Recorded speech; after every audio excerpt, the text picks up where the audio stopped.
relatively affordable price tag, a small crossover SUV is one of the best options available. With its outstanding fuel economy, functional, well-built interior, stellar safety ratings, and excellent overall driving experience, the stylish 2015 Mazda CX-5 is one of my favorites in this class. If there's a small crossover in your future, this Mazda should be on your short list. So, let's go ahead and check out the 2015 Mazda CX-5. Now, although there are many reasons to like the CX-5, this Mazda is one of those vehicles that just makes your life very easy. It's very comfortable to drive to work or run errands in with the kids, and you'll have no problem seeing out of it or parking it as well. Now, as far as styling goes on the vehicle, it has Mazda's new styling design language, and I quite like it a lot, and you'll see this design language on their Mazda 3 and their Mazda 6 as well.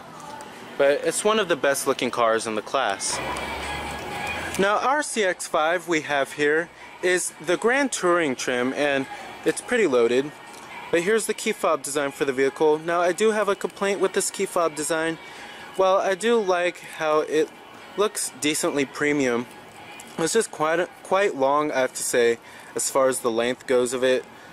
It's pretty long. But you do have your lock, unlock, and then your panic button right here. And this is actually quite interesting. It has an exclamation mark. Usually it's a horn symbol. It's not an exclamation mark. So I found that pretty interesting. Now, you also do have these pretty nice looking 19-inch alloy wheels. Now, it is a white exterior with smart key access on the driver and passenger door, with a black leather interior with red contrast stitching on the seats. Power driver seat controls, power recline, and power lumbar as well.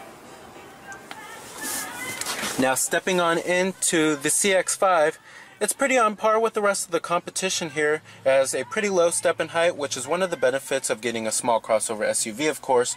But then looking at the whole interior design, as you can see, it's a very stylish and very high quality design.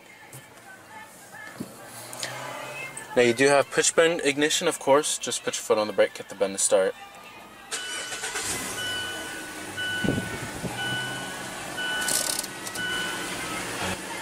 Very nice. You have a full leather wrapped steering wheel, of course.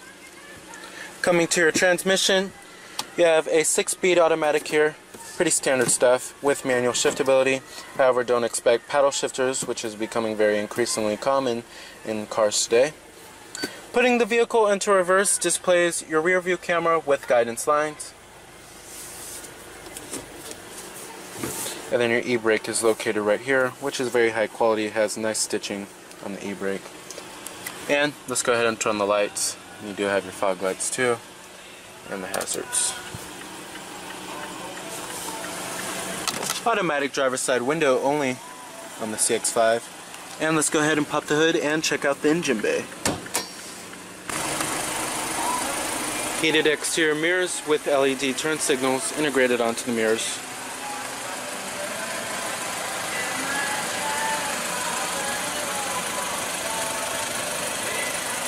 Now, optional, you can get HID headlights, but this one has halogen projector beam headlights with your halogen fogs as well.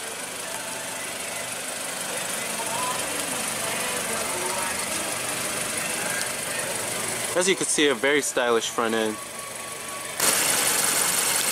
Under the hood, you will find a pretty powerful and yet very fuel efficient 2.5 liter 4-cylinder Skyactiv technology, earning EPA estimates of 25 in the city and 32 on the highway. Now, your base powertrain is going to be a 2-liter 4-cylinder. I recommend avoiding that powertrain and sticking with the more powerful 2.5-liter 4-cylinder, as the 2-liter 4-cylinder has pretty weak acceleration.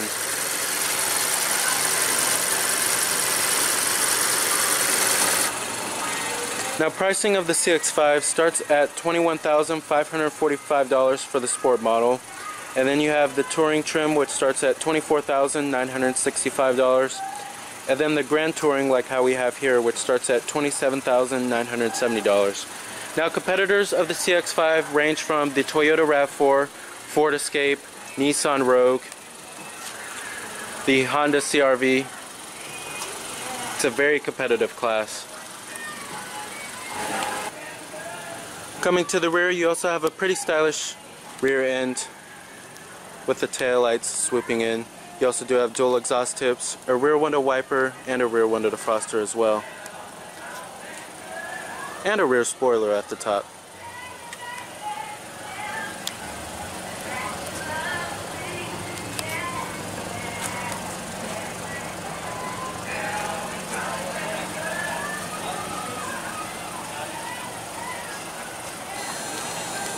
Total vehicle price is also $30,105. And then your EPA estimates, like I said, are 25 in the city and 32 on the highway. But the MSRP is $27,970. The power windows, door locks, and your power mirrors, of course. And you have a nice soft touch armrest and soft to the touch on the mid door panel and upper door panel as well, which are the most important places. And let's go ahead and rev up the CX-5 and see how this baby sounds.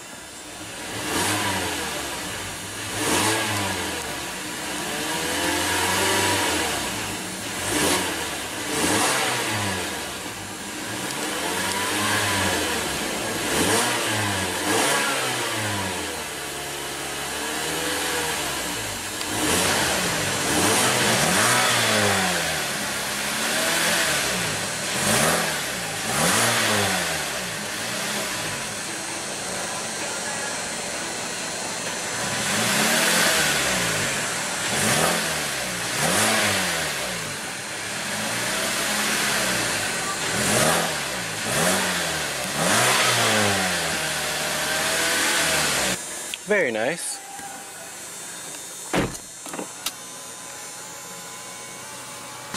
Now, build quality and materials is one of the best in the class.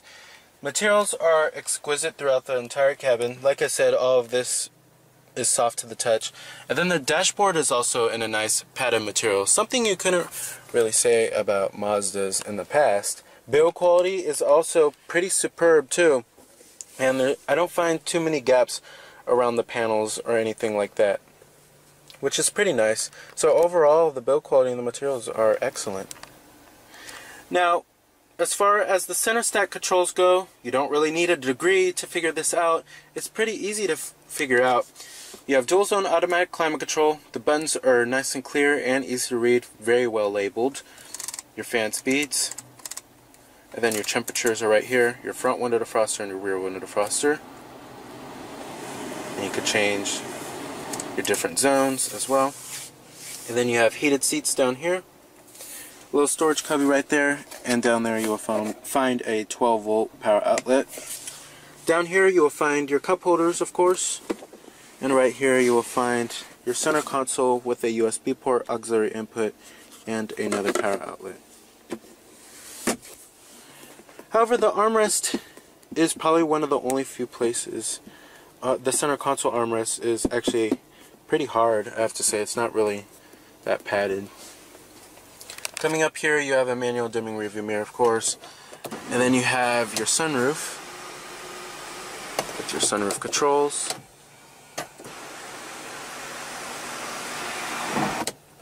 Sunglass container, your interior illumination lighting.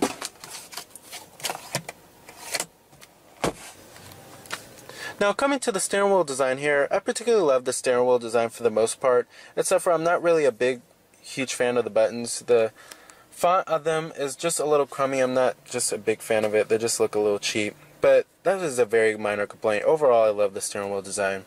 Now, as far as the rim goes on the steering wheel, it's on par with the rest of the competition. But the cars like the Ford Escape has a very thick steering wheel compared to this car. This is pretty average for the class. But the steering wheel does have a pretty confident feeling, especially when you're going around those twisty corners. The CX-5 is definitely one of the most fun to drive vehicles in the class. But coming to the buttons themselves, you have your voice recognition, your Bluetooth, your steering wheel mounted audio controls, and then your seat track. And then over here you have your cruise control buttons. Now, let's get to the main head unit here. Now, I'm not really a big fan of this head unit, and there's one reason why. It's too small.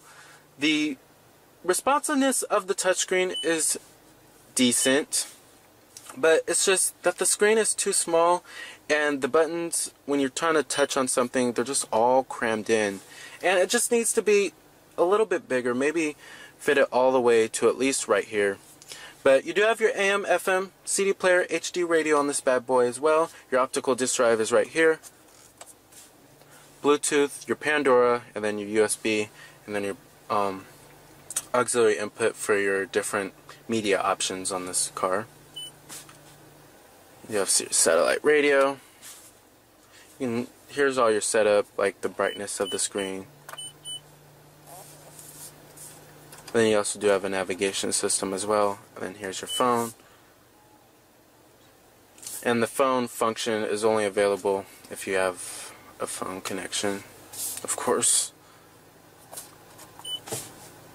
Bluetooth setup. But like I said, the responsiveness of the touchscreen is superb. At least it's not like some other cars where the responsiveness of the touchscreen is terrible, which makes it harder for a day-to-day basis. But anyway. Now coming to the gauges, I particularly like these gauges. I like the white illumination around them. And then over here on this little center screen right here, it's going to show you like your average MPG, the outside temperature, and your trip odometer, of course. All that basic stuff. But don't expect to find anything like a TFT display. Now you do have blind spot monitoring as well. Now, as far as driving impressions go of the vehicle, like I said earlier in the video, this is one of the better handling vehicles in the class. It's very agile and very responsive too. And mated with the 6-speed automatic, it's a pretty responsive pair with the 2.5 liter 4-cylinder, but like I said, you want to avoid that 2 liter 4-cylinder. Now, as far as visibility goes, like I said before, this car is very easy to park. However, outward visibility is also pretty good, and then there's a decent amount of glass area all around too, and the mirrors do show quite a lot. Now, but back here, the seat pillar is a little thick, but thanks to its compact dimensions, it's a very easy vehicle to see out of and park. And most models, when you get on the upper trim levels, will come with blind spot monitoring. Alright, and let's go ahead and shut down the CX-5. Let's go ahead and check out the rest of the car, including the trunk capacity and the rear seat legroom. Material and build quality does follow through in the rear for the most part. Still nice stuff to the touch on the mid door panel and on the armrest as well. But on the upper door panel they did cheapen out slightly. It's a hard touch plastic back here, but it has a pretty nice graining to it.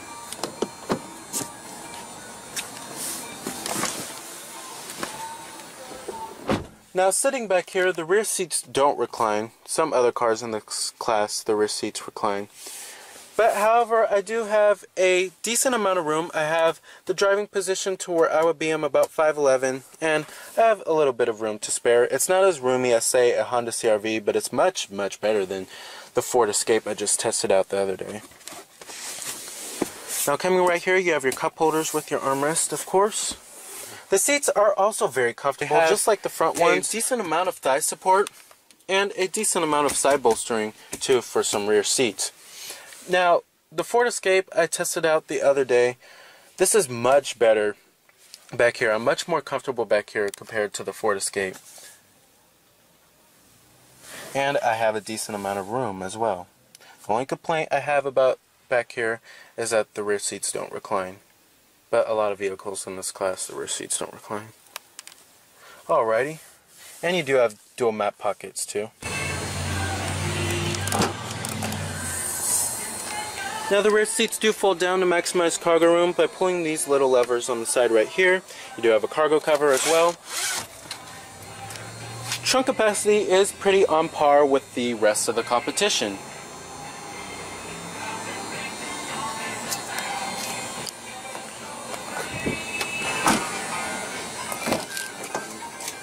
full manual passenger seat, your glove box compartment, nice and damped. Alrighty. So with its spacious, functional interior, impressive fuel economy, and top safety scores, the 2015 Mazda CX-5 is a top pick among small crossovers. The fact that it's also fun to drive comes as a bonus as well. So remember that this is Cameron